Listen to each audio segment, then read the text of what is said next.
So today I thought I'd do a little unboxing here. We'll take a look at this new Ryobi rotary tool they just came out with, and of course the new 4-volt line. Now I did pick this up at Home Depot for $59.99, and for the size of the tool, it is a little bit expensive for that category. Now the model is FV151K, and of course, just like pretty much everything else when it comes to power tools, it is made in China. So let's go ahead and get it unboxed. I'll bring you guys in, we'll take a closer look and go from there. So it will come with this nice little case here with apparently 15 accessories.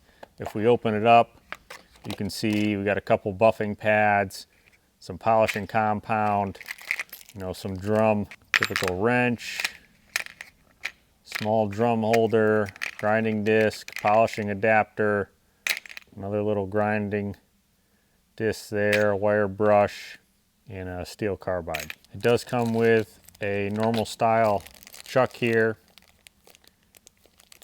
which you would use with the wrench. So if we set that aside, one of the biggest things is they're calling this the 4-volt USB lithium line. So basically you get a USB-A to USB-C here wire, and of course you're going to plug the USB-C in here and then somewhere into an A to actually charge the battery itself. Now again, it is a 4-volt battery, so you won't be able to use a USB-C, to USB-C to like charge your phone or Apple product. It's not a Thunderbolt port, it's just a charging port. But it is a 2 amp hour battery. Now if we look at the tool, you can see it is definitely quite compact compared to my hand here.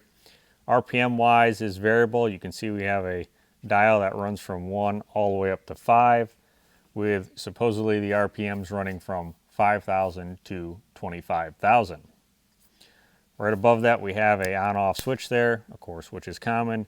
And then we have our holder here so we can lock the shaft, so we can change attachments. Now one thing you will notice on the end here is this chuck looks a little bit different because it's a chuck where you can hand tighten there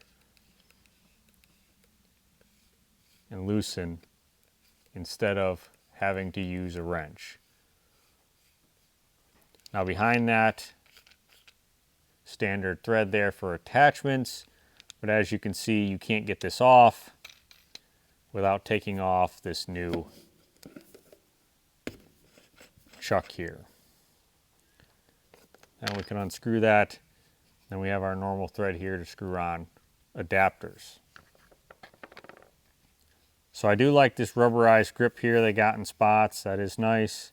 Now when we come to the back here for the battery, this is something I definitely don't really care for. It actually has this screw-on cap here. So you're supposed to put the battery in, as long as we get it in the right orientation, and then put this cap on. I don't know, I think they could have done something a little better there where you just put the battery in and been done with it, but that's kind of how it is. Honestly, I guess I really don't know how often you're gonna be taking the battery out and in. This is more of a small compact rotary tool, not so much maybe a daily use. So yeah, I don't really care for that, but we do also have the benefit of actually taking it out and having one on charge. So that to me definitely is a big deal when we look at dremels, of course, in this size category. So if we take and put the polishing adapter here inside, and you can hear that ratcheting lock there.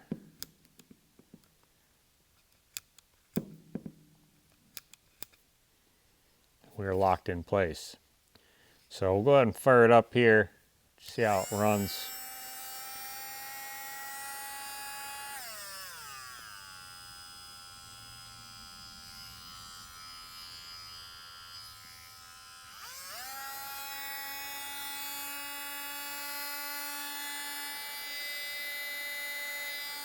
I mean, nothing real out of the ordinary, definitely decent airflow through these vents in the side. Again, we will see how it does performance-wise versus the Dremel. But for now, like I said, it looks like it'll be a nice little compact tool, but we'll definitely see what happens when we can get it in actual action. So my thoughts overall right now, it is a little bit expensive. I'm sure it'll come down. I definitely like the option of being able to swap the battery. Most of the ones, at least in this size category, you cannot do that. So that's definitely a big deal there. Also, to be able to put adapters on the front here, you know, that's not something that you're going to find standard in this small of a tool either. So hopefully you guys enjoyed this short little unboxing here. I just wanted to show you, you know, what Ryobi is pushing forward. They've definitely got a lot of tools coming online, but you know, this is new for them. You know, this 4-volt USB lithium here. So thanks for watching, and hopefully I'll catch you on another one.